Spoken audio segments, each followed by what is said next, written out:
News, सच जरूरी है। नमस्कार दर्शकों, ये है MNS न्यूज नेटवर्क। मैं हूँ आपके साथ आरती। आइए देखते हैं आज की कुछ खास खबरें।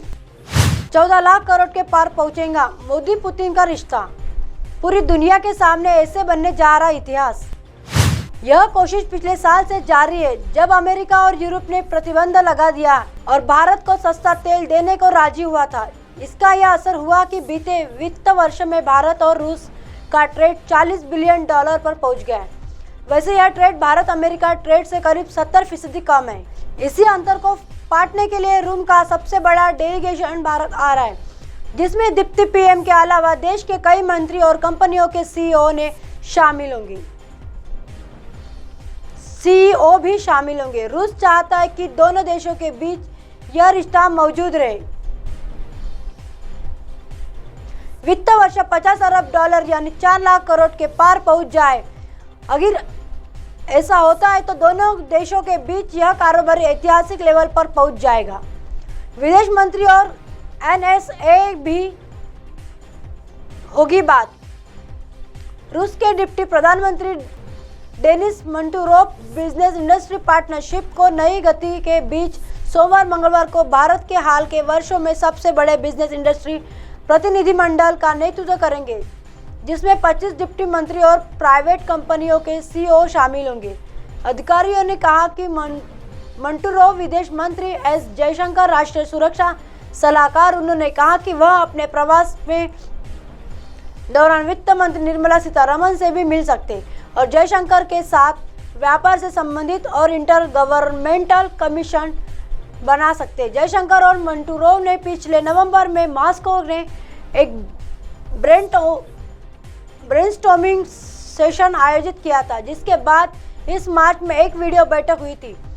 NSA अजीत डोभाल और वाणिज्य मंत्री पीयूष गोयल के साथ कई बैठकें करेंगे, जिसमें संसाधन संपन्न देश में भारतीय निवेशन का बड़ा हिस्सा शामिल है। उन्होंने कहा कि हम अपने प्रवास के दौरान वित्त मंत्री निर्मला सीतारमण से भी मिल सकते हैं और जयशंकर के साथ व्यापार से संबंधित और इंटर गवर्नमेंटल कमीशन बना सकते हैं। जयशंकर और मंटूरोव ने पिछले नवंबर में मॉस्को में एक ब्रेनस्टॉर्मिंग सेशन आयोजित किया था, जिसके बाद इस मार्च में एक वीडियो बैठक हुई थी। $50 बिलियन तक पहुंच सकता है ट्रेड।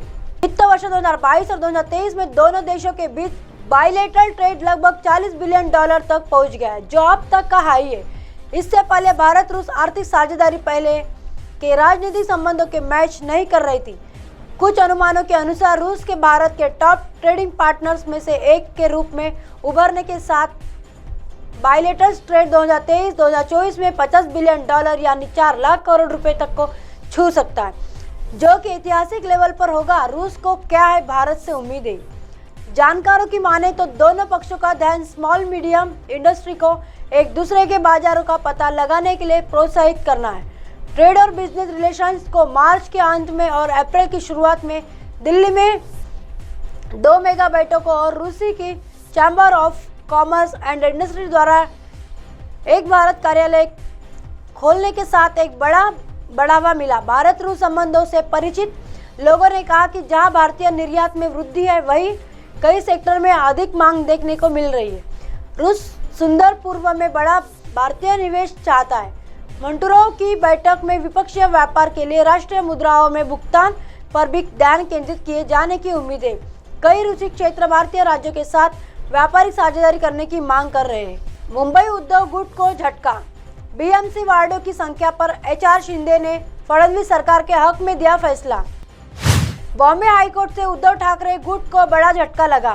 कोर्ट में मुंबई महानगर पालिका में वार्डों की संख्या को लेकर शिंदे फडणवीस सरकार में हक में फैसला सुनाते हुए कहा कि BMC में वार्डों की संख्या 227 ही रहेंगी। बता दें कि पूर्व पार्षद राजू पेडनेकर ने एक याचिका दायर की थी, जिसमें उन्होंने कोर्ट से BMC वार्डों की संख्या बढ़ाकर 236 करने की गुहार लगाई थी।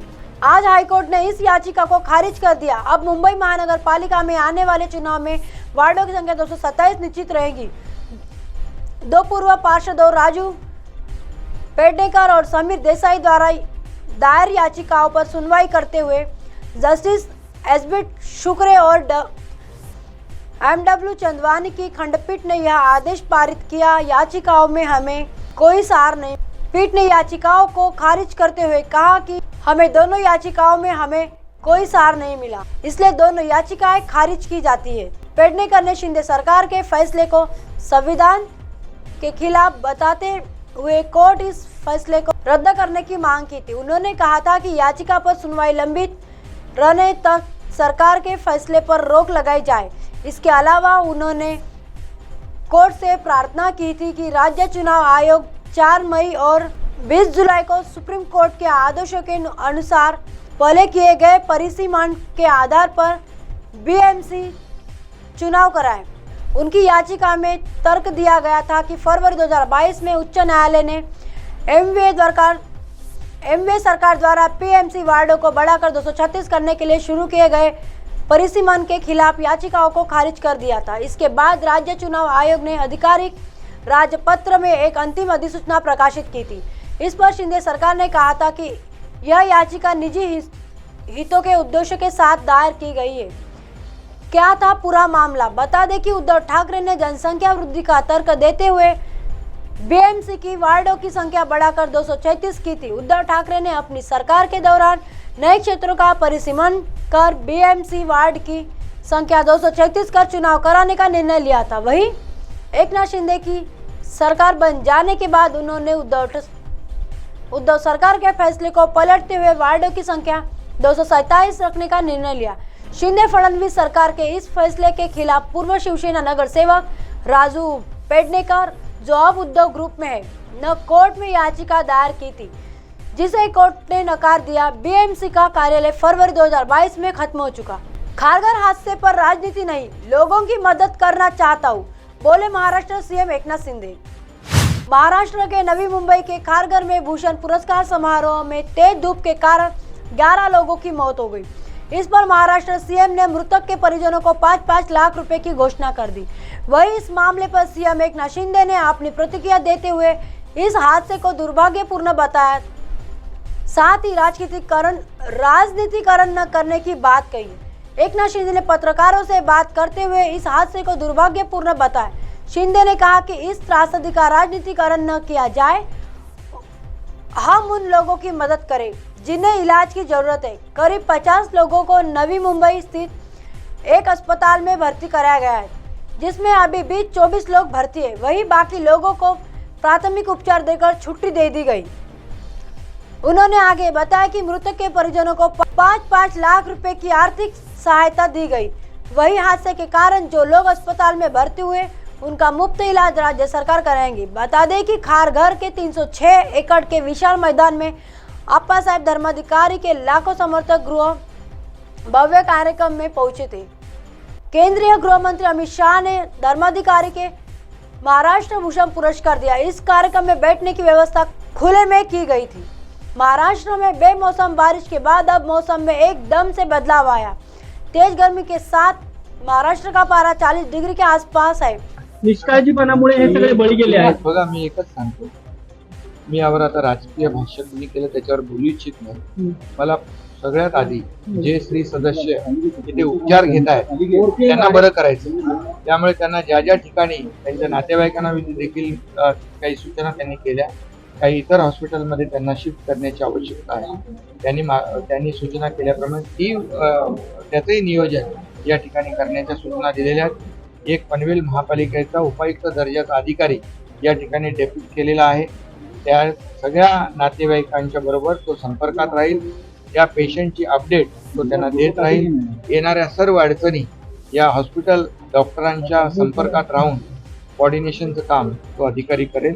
कुठलीही गैरसोय जे उपचार घेत आहेत त्या पेशंट आणि नातेवाईकांना येणार नाही, याची सर्व नियोजन करण्याची मी सूचना स्वतः दिली। अब हमारे चैनल को आपके मोबाइल पर भी देख सकते हैं। मोबाइल ऐप पर देखने के लिए प्ले स्टोर से MNS news TV app download करें। इंस्टा, लिंक, ट्विटर, हाईकुक, फेसबुक और कई सोशल मीडिया के प्लेटफॉर्म पर हमारा चैनल उपलब्ध है। आप इसे यूट्यूब पर भी देख सकते हैं।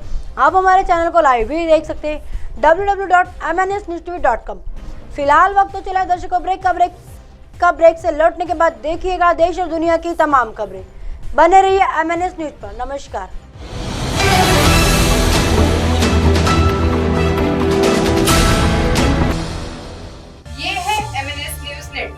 और आप देख रहे हैं MNS न्यूज।